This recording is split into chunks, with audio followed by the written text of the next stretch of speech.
episode 8 of the All Sweet podcast, first episode for 2025. Happy New Year, guys. Are we calling it 2025, 2025? What are we doing? We've had 5 years to decide, and what we're calling the years doesn't seem consistent. What if I just start calling it 2025 just to be very different?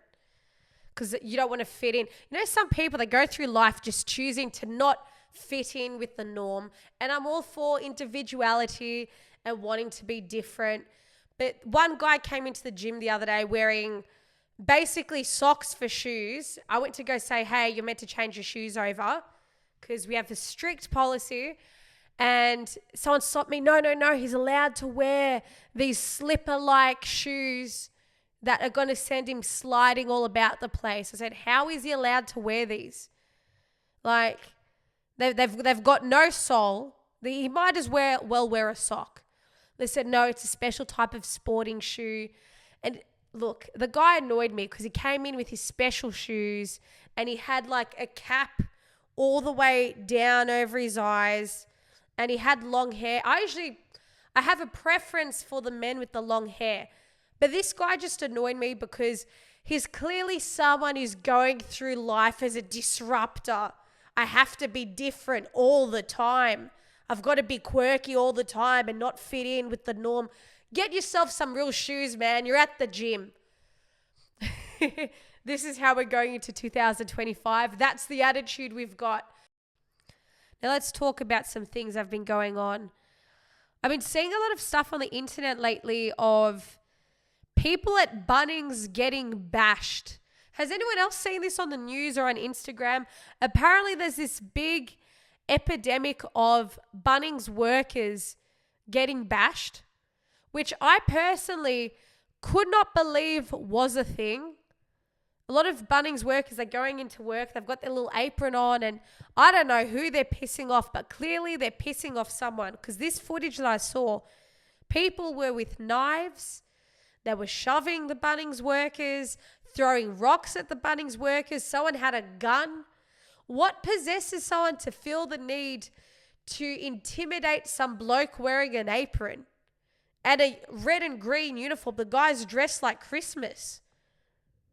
And that's what you're going to go intimidate? If you're going to intimidate someone, pick a bouncer. You're picking the Bunnings worker. I suppose if you're a Bunnings worker and someone's trying to intimidate you, you can find various sort of contraptions where you can MacGyver your way into some sort of self-defense weapon. But the footage I saw, it was pretty full on. It was a little bit graphic, if anything. I ended up sending it to a mate being like, this is getting out of hand. I never knew people from Bunnings were getting bashed. Granted, I don't really attend Bunnings ever. I can't think of the last time I went to Bunnings until yesterday. And I'll say, after my experience at Bunnings yesterday, look, maybe they do need to be bashed. I'm not condoning it. I'm not saying that you should do this, but I can see how the bashings happen. I get it. After yesterday, you know what? I had sympathy for the little Bunnings boys. I had sympathy for our aproned up people on the front lines. I felt sorry for them. But now I can see why bashings happen. I went there, I wanted to buy a sun lounge, make the most of the sun, the 4 more weeks of sun that we're going to get in Melbourne. And I thought I'll get myself a sun lounge, sit out there, get the legs out, catch some sun, have my laptop so I could sit there and freckle myself up, make myself feel like I'm being productive. I researched all these sun lounges because I'm one of these people, when I want something, I have to do it then and there. I can't wait. So I drove myself to Bunnings on my little Thursday afternoon. Went there. I'm in the garden centre section. Stacks of sun beds and all these sun lounges everywhere. I've clocked the one I want. Cool. It's as big as I am. I'm not a very tall girl. I'm not short, but I'm definitely not on the tall side. So I may have required some assistance. There was one guy in the garden centre section and he was standing on a ladder system that only had 2 steps. At this point, just stand on the floor, bro. Where are you standing? What extra height are you trying to add? He's standing on this ladder system that basically looked like what are those things? A Roomba? You know those little spaceship disc things that go around the house and get stuck and bump into things, so then you have to readjust it. He was standing on one of those and it had steps on it. He's there and he's got like crime scene tape around himself. It wasn't a crime scene tape, but he had some sort of tape to section himself off. The shelves he's standing at are empty. He's not stacking them with anything.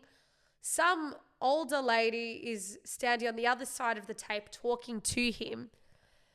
He's pretending to help her, but he's not. I'll be honest with you, he wasn't doing much, because I was there for about 15, 20 minutes politely waiting for this interaction to end, and it never did.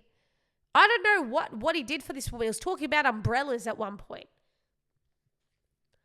And I did that thing, you know, where you kind of place yourself near the conversation, hoping that someone will realize that you need something. He didn't do that. So eventually I did sorry, excuse me. I take it you're the only person here. Very polite, you know, because I've not been raised like an animal. I'm not a Maimun. I know how to go into to ease myself into conversation to ask a question. And he bites me because I'm the only person here. I said, yes, I can see that. That's all good.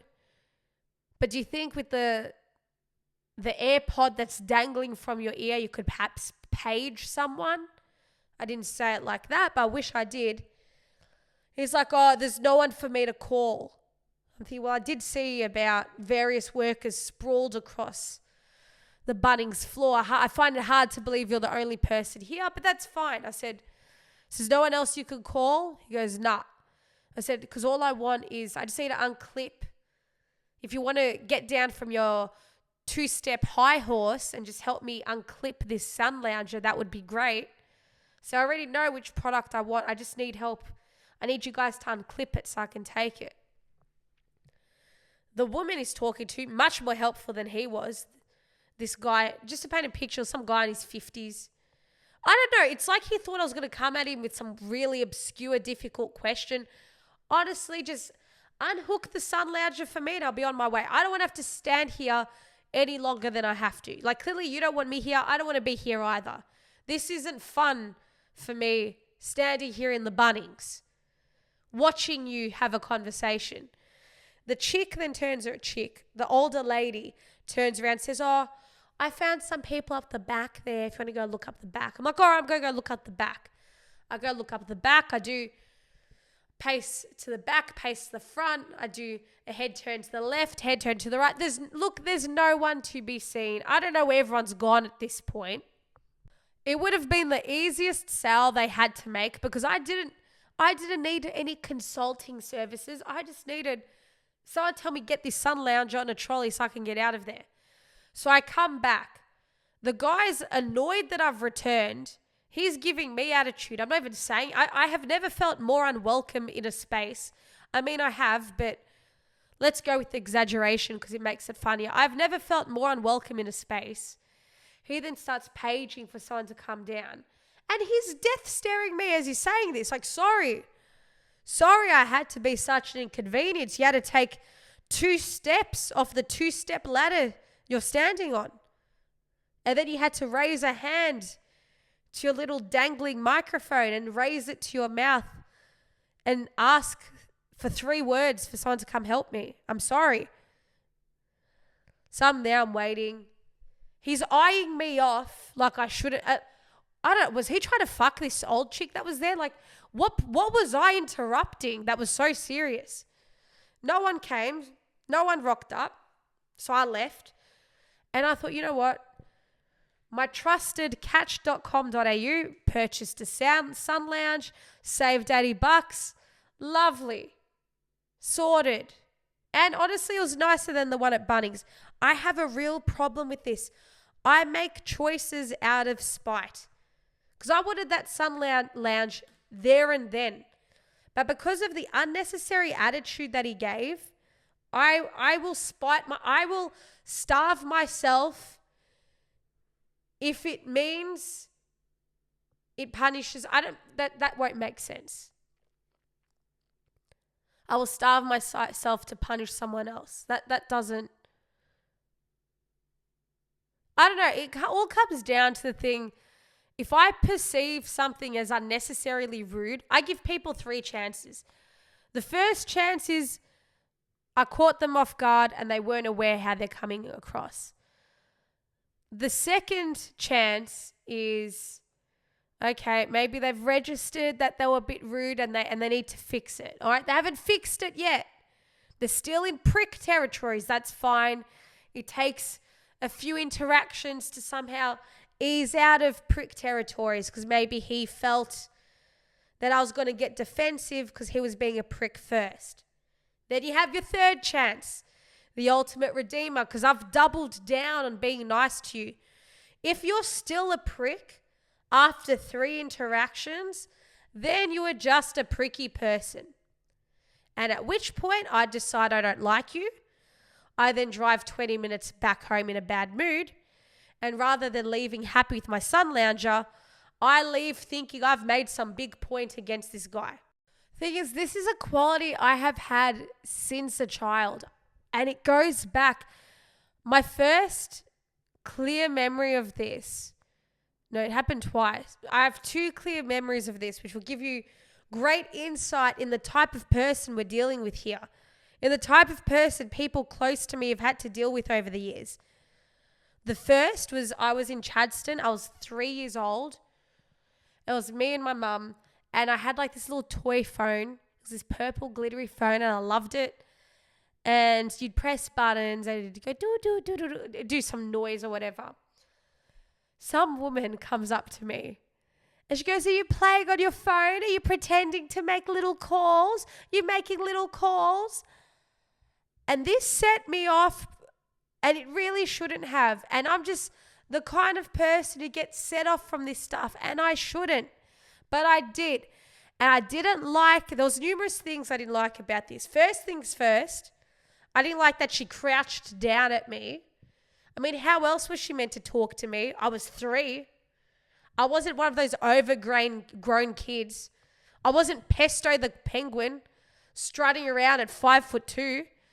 I wasn't like my brother. My brother was the kind of kid who would walk around the playground at 5 years old and every other kid was like up to his armpit. It was just like, and people used to tell my mum off when she'd be in the supermarket with me and my brother because she thought that my brother was older than he was meant to be and she wasn't putting him in school in. They called her a scumbag. They probably thought she didn't vaccinate him. It was a whole ordeal. He was on reins as well because he was a troubled child who had to run everywhere. It was a whole thing. But the point is, this woman crouched down to speak to me and I took offense. My little 3-year-old brain took it like she was trying to undermine me. But what I didn't like was that she was talking to me in a baby voice and then talking to me like I'm dumb. Like I genuinely believed I was making calls from this toy phone. And I got so worked up, I folded my little toy flip phone up. I put my toy flip phone up and I put it back in my pram. And I looked at her. I was like, "No." And she was like, "Oh, okay." And then looked at my mum. Mom just looked and goes, what, I can't help you with this kid. I can barely help myself with this child. She's a troubled one. What can I say? And the lady walked off. And look, retrospectively, I feel a bit bad. But I didn't like being undermined. I had this thing as a kid that I didn't like people treating me like a child, despite I was a child. I don't know. It's my own little idiosyncrasies.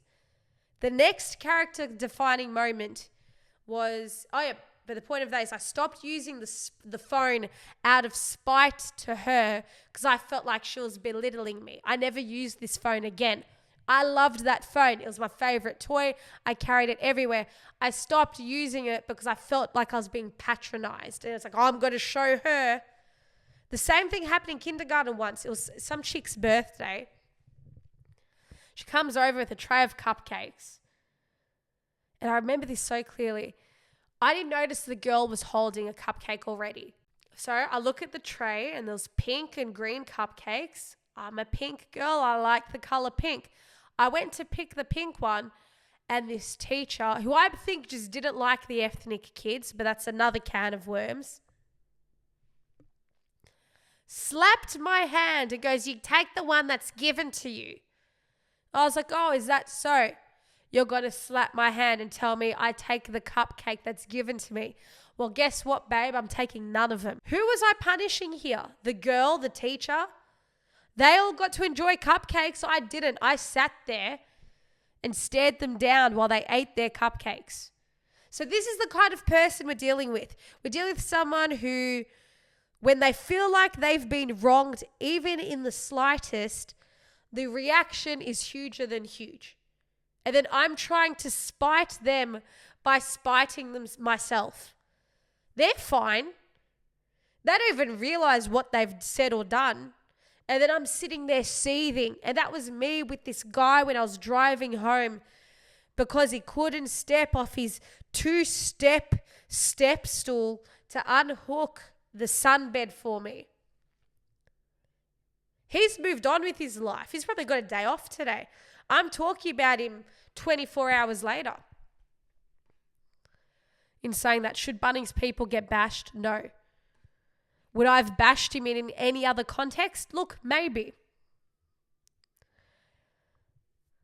A lot of people are hooking up hot tubs and inflatable pools at their homes, in their apartments. I've toyed with the idea of it, but where does the water go after? Because I'm open to the idea of setting up some sort of hot tub or pool of some sort, a mini paddle pool. I don't know. I like to sit and soak. One of my friends, she's moved into an apartment, and her and her partner have invited us over for a housewarming hot tub party. Straight up, not for me. Sitting in some bubbling water, just marinating with my friends, not exactly my idea of a good time. I'm all for bonding as a group, but can we do it fully clothed in a dry environment? I'm not ready to take this friendship into a space where I'm soaking in someone else's bodily fluids. Being friends doesn't mean we need to sit in some sort of friendship fondue together. Like, can we just go for pizza? Have some pizza and I'll come over. You guys can sit in the hot tub and I'll watch. Then I become the creep because I said to them, I'll come over. I'll come to this hot tub party, but I'll watch. Imagine being the only person somewhere who's just sitting there watching. Everyone's there in the little bathing suits, bikinis, board shorts, budgie smugglers, whatever your thing. And I'm sitting there watching. Then I become the creep. At what point what's more uncomfortable? Being in the hot tub? Being the person just watching the people in the hot tub? Or being in the hot tub knowing there's someone watching you? And we're all there bubbling together. It's just a bit yuck. And at what point, and then it gets to the point, at what was a fart and what was a bubble? Because I'm not going to know. And there's going to be some sly mate in the friendship group who thinks it's funny. Oh, I'm going to let one rip here. No one's going to know. Bubbles for everyone. No one's got any idea. It's not my thing. Plus, due to how much work, all right, when I get invited to any sort of beach party or pool party, it's effort for me. It's a lot of work. Now, I am a European girl. Thankfully, the genetic for the European hair was quite weak. Like, I'm not the kind of person who has to shave their legs every other day. I can let it go for a long while.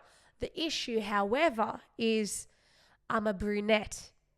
And all the brunette girlies will know there's always going to be some sort of shadow, some sort of coarseness to you when you're a brunette. It's just how it is. You get the exotic features, you get the big boobs, you get the nice ass, you get the good eyes, the good eyebrows, the good hair. Then the trade-off of that is you kind of always have a bit of a 5 o'clock shadow on your legs and other regions. And basically, I got invited. What it means is I can never do last minute beach plans.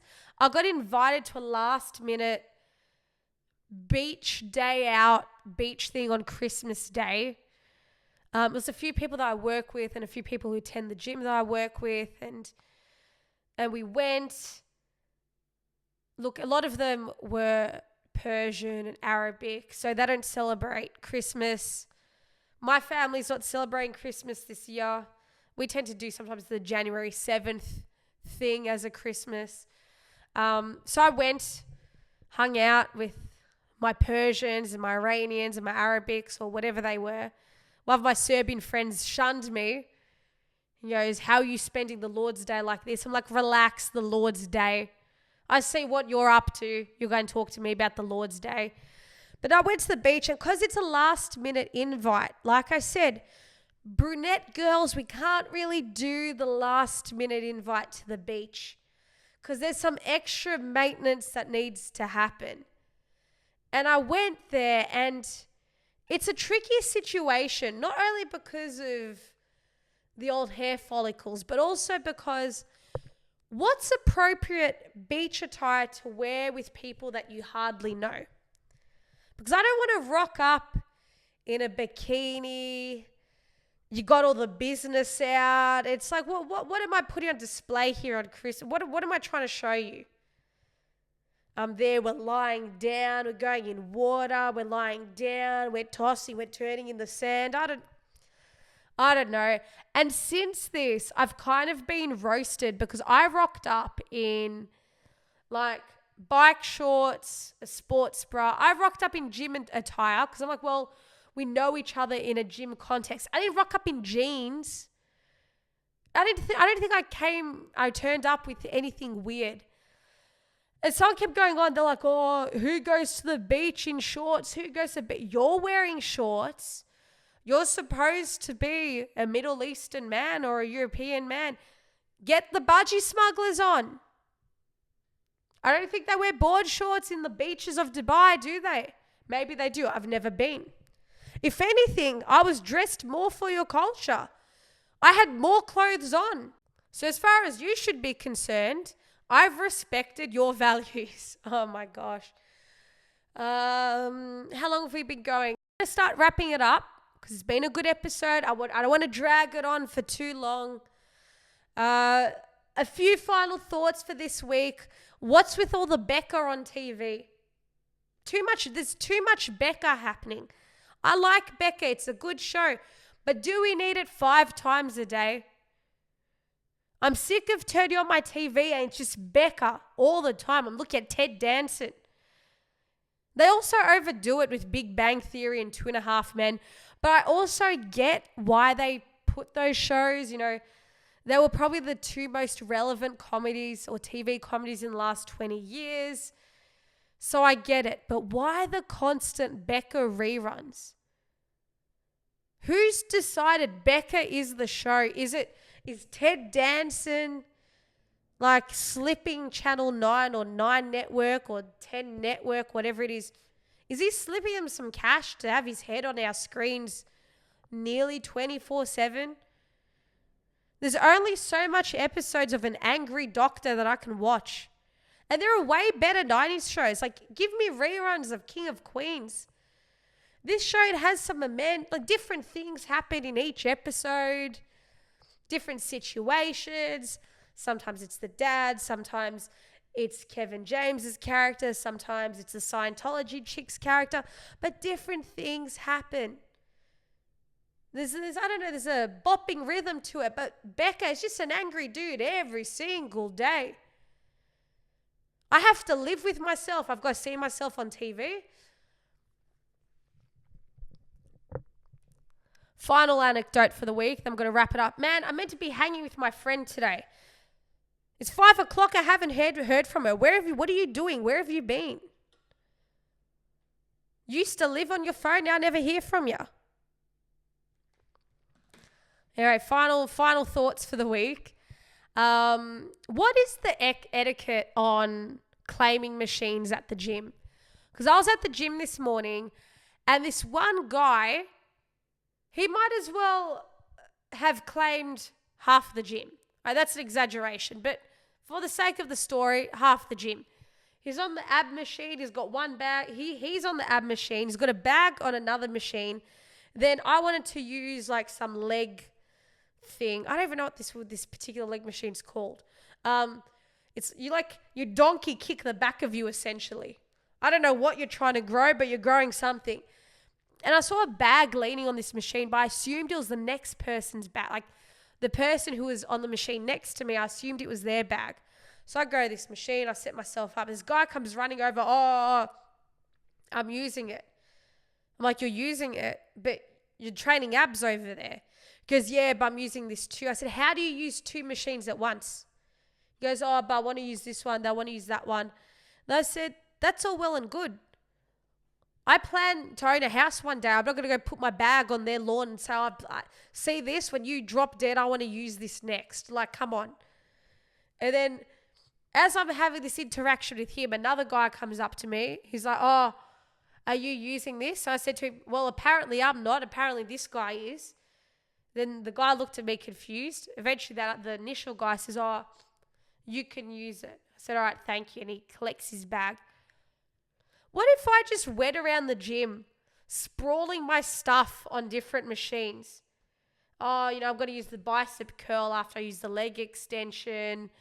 I plan to train shoulders in like 3 days from now. Let me chuck a hair clip there.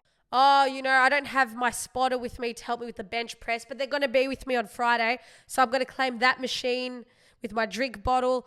You're just hogging machines. It's kind of like me seeing a chick with some guy and then be like, here, hold this.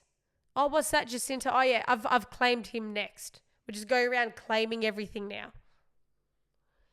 Anyway, we're going to call it for today. Nice, shorter episode. I've got 40 minutes here. I don't know what I've talked.